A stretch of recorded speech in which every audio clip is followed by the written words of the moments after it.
بس ہم اس آرام میں داخل ہونے کی ہر ممکن کوشش کریں۔ ہمارے لیے آج کی پہلی تلاوت مقدس پولس رسول کا خط عبرانیوں کے نام، اس کا 4 باب 1 سے 5 اور 11 آیت مقدسہ۔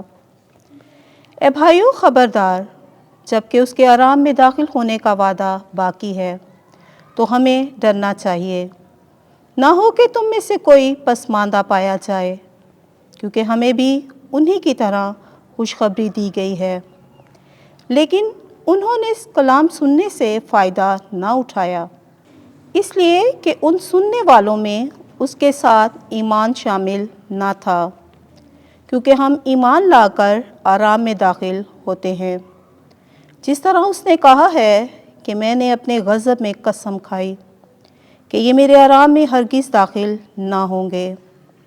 اگرچہ دنیا کی تکوین کے وقت اس کے کام ہو چکے تھے، اس نے 7ویں دن کے بارے میں کہیں یوں فرمایا ہے کہ خدا نے 7ویں دن اپنے سب کاموں سے آرام کیا، اور پھر اس مقام میں ہے کہ یہ میرے آرام میں ہرگز داخل نہ ہوں گے۔ پس آؤ ہم اس آرام میں داخل ہونے کی کوشش کریں، ایسا نہ ہو کہ کوئی ضد کے اس نمونے میں گر پڑے۔ پاک کلام کے پڑھے اور سنے جانے پر خدا کی برکت ہو۔ زبور 78 جماعتی جواب: خدا کے کاموں کو نہ بھولو۔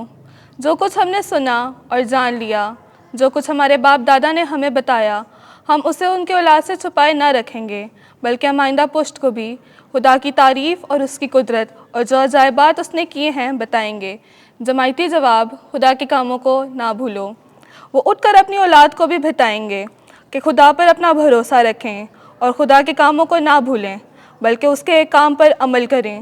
جماعتی جواب: خدا کے کاموں کو نہ بھولو، بلکہ اپنے باپ دادا کی طرح سرکش اور ضدی نسل نہ بنے، یعنی ایک ایسی نسل جس کا نہ تو دل درست رہا اور نہ روح ہی خدا کی وفادار رہی۔ جماعتی جواب: خدا کے کاموں کو نہ بھولو۔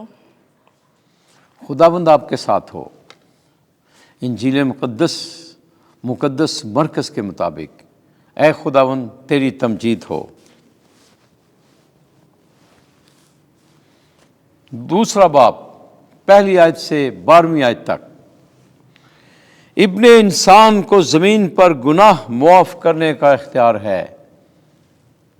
اس وقت یسوع جب کفرنہوم میں پھر آیا اور سنا گیا کہ وہ گھر میں ہے، اور وہاں اتنے لوگ جمع ہو گئے کہ دروازے کے پاس بھی جگہ نہ رہی، اور وہ ان کو کلام سنا رہا تھا، اور لوگ ایک مفلوج کو 4 آدمیوں سے اٹھوا کر اس کے پاس لائے، اور جب وہ ہجوم کے سبب سے اسے اس کے سامنے پیش نہ کر سکے تو انہوں نے جہاں وہ تھا وہاں چھت کھول دی اور اسے کشادہ کر کے وہ چارپائی جس پر مفلوج لیٹا تھا لٹکا دی۔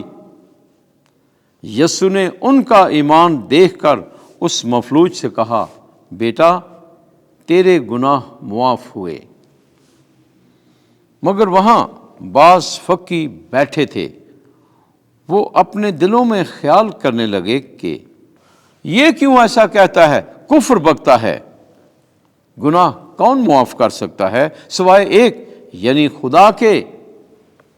اور فوراً یسوع نے روح سے جانتے ہوئے کہ وہ اپنے دلوں میں ایسا خیال کرتے ہیں ان سے کہا کہ تم کیوں اپنے دلوں میں ایسی باتیں سوچتے ہو؟ آسان کیا ہے، مفلوج سے کہنا کہ تیرے گناہ معاف ہوئے، یا کہنا کہ کھڑا ہو، اپنی چارپائی اٹھا اور چلا جا؟ پس تاکہ تم جانو کہ ابن انسان زمین پر گناہوں کے معاف کرنے کا اختیار رکھتا ہے۔ اس نے اس مفلوج سے کہا، میں تجھ سے کہتا ہوں اٹھ، اپنی چارپائی اٹھا کر اپنے گھر چلا جا۔ اور وہ اٹھا اور فوراً چارپائی اٹھا کر ان سب کے سامنے باہر چلا گیا۔ چنانچہ سب حیران ہو گئے اور خدا کی تعریف کر کے کہنے لگے کہ ہم نے ایسا کبھی نہیں دیکھا۔ انجیل مقدس کے وسیلے سے ہمارے گناہ معاف کیے جائیں۔ اے مسیح تیری ستائش ہو۔